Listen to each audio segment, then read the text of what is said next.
This is the lecture for section 3C, dealing with uncertainty.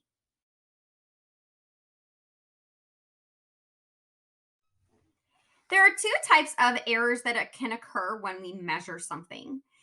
Random errors are ones that occur because of a random or unpredictable event that happens in the measurement process, versus a systematic error, which occurs when there is a problem in the measurement system that affects all measurements to either be too high or too low by the same amount.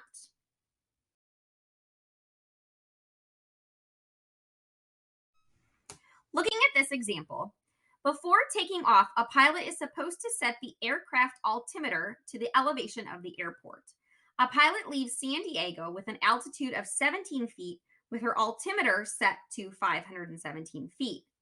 How will this affect the altimeter readings throughout the flight? And what kind of error is this? Well, if she does not have it set correctly, and she is at 517 when it's supposed to be at 17, we are going to be 500 feet high throughout the duration of the flight. So higher than actual. Now, because this is going to affect all readings exactly the same, this is considered a systematic error because it affects all measurements the same way, making them all 500 feet too high.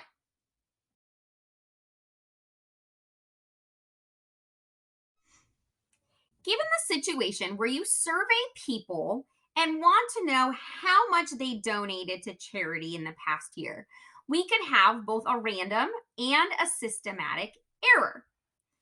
So, for example, a random error would be that they don't really remember how much they donated, so they're just estimating, and it's not going to be exact. So we're estimating, not really recalling the true values. Now, if we want to talk about a systematic error,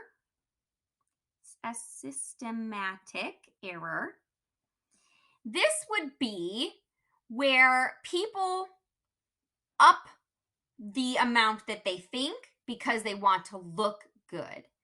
So they're going to report more than they did to look good to other people.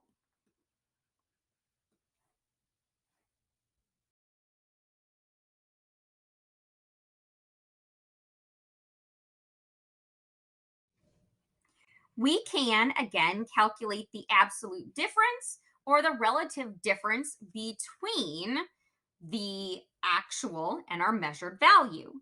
So we now have absolute error and relative error that are going to be calculated the exact same way we calculated absolute difference, relative difference, and absolute change, or relative change, all using those same formulas. Absolute error is always the measured value minus the true value. And then the relative error is going to take that absolute error that we just found divided by the true value to give us a percent that we are either up or down.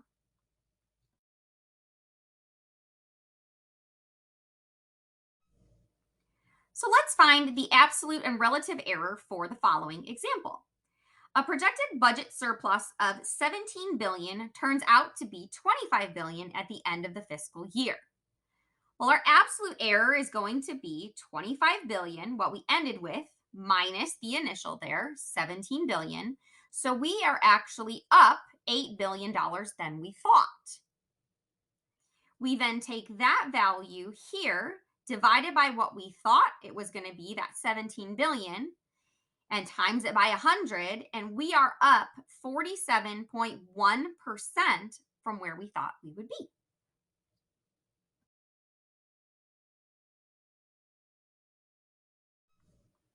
Anytime we are measuring something, there are two things that we can use to describe the results.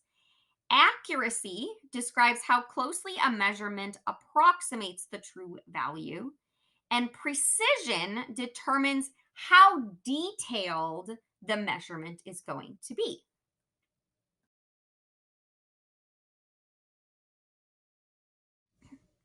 Your true height is 70.50 inches. A tape measure that can be read to the nearest eighth of an inch gives your height as 70 and 3/8 inches.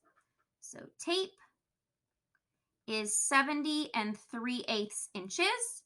And if you want to know that, 3/8 is 0.375. So you measure 70.375 inches on that tape measure.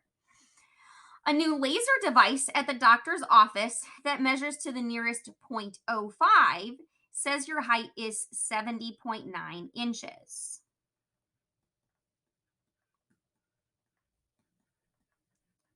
Which one is more accurate? Which one is more precise? So the accurate one is going to be the one that is closer to your real height. So 70.90 is zero point 0.4 above your actual height, 70.5. And then this one here, 70.375, you are down by 0.125 inch. So you're just shy. This one is closer to your real height, so the tape measure is more accurate. Now, which one is more precise? Which one measures to a smaller value? Well, eighth of an inch measures every 0.125 inches. And this one measures 0.05. So clearly this is smaller increments. So your laser level is more precise.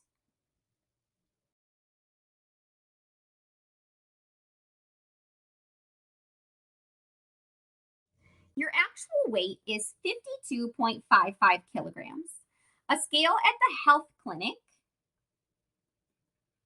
can measure to the nearest half kilogram. So half kilogram is zero point 0.5 kilograms. And it says your weight is 52.5 kilograms. And if I think about that, well, let's see, 52.5, my actual is 52.55. I'm only off by 0.05 kilograms. Now, if I go to the gym has a digital scale and it can measure to the nearest 0.01 kilograms. It says my weight is 51.48 kilograms. But if I do that subtraction to find the absolute difference here, 52.55 minus 51.48, I am off by 1.07 kilograms. So that means my health clinic is more accurate. But to figure out precision, we want to look at how small the increments are in measuring. And the gym measures to a smaller increment, so the gym is more precise.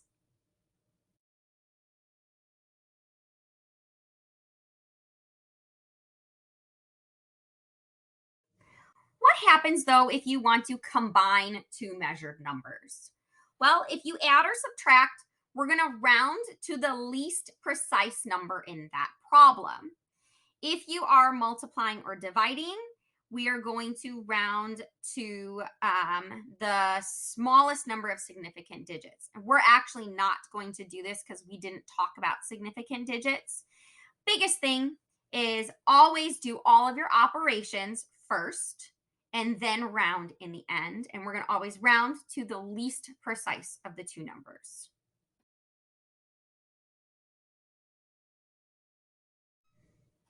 A book written 30 years ago states that the oldest Mayan ruins are 2,000 years old.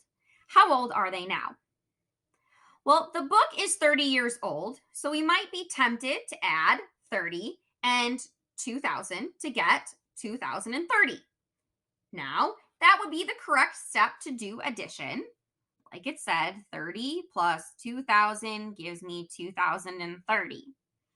But we need to go and look at which number is less precise. And the 2,000 years is the less precise of the two numbers. It is precise to the nearest 1,000 years. So while 30 is considered to be more precise because it's a smaller number, we can only go with the least of the two precisions. So we're going to have to round this again back to the nearest 1,000 years.